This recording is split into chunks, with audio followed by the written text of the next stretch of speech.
ఎంత దారుణం, ఎంత క్రౌర్యం! తరతరాలుగా హాయిగా మన్యవాసులు అనుభవించే అడవులను సర్వే చేయించి అందులో అడుగుపెట్టిన అమాయక మానవులను క్రూర మృగాకములే వేటాడుతారా ఈ నికృష్ట బ్రిటిష్ కిరాతకులు? స్వేచ్ఛగా పశువులు వేసే బీళ్లకు కంచె వేయించి అటు పశువు ప్రవేశిస్తే బందెల దొడ్లో బంధిస్తారా ఈ కర్కశులు?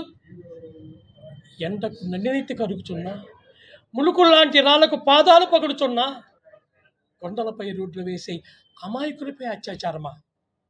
బట్వాడు అడిగితే చెట్లకు మానవులను కట్టి చర్మాలు తీస్తారా? మర్మస్థానాల్లో కారాలు కొట్టి హింసిస్తారా? ఎంతటి పైశాచిక కృత్యం! ఒకనాడు పచ్చగా ఉన్న ఈ మన్య సీమంతా ఈ సీమ దొరపెట్టిన ముఠాదారి విధానానికి మాడి మసైపోయి చింతంబుని త్రాగి పాద పారాని కూడారని పసికాంతలే వల్ల కాటికి చేరిపోతున్నారే. ఎంతకాలం సాగాలి ఆగడాలు? నేడను దేవతగా పూజించే అరమరికలు లేని జాతిపై ఇంతటి రాక్షస హత్యాకాండ ఎవరిచ్చాడు ఈ దొరలకి హక్కు?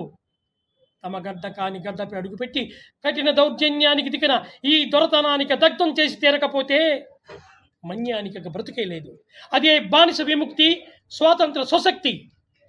బానిసగా నిత్యం చచ్చే కన్నా వీరునిగా పోరాడి చావడం ముక్తి. బ్రిటిష్ నిరంకుశులపై తిరుగుబాటు, పరపీడన ప్రభుత్వంపై విప్లవం, ప్రతి మానవుడి జన్మ హక్కు.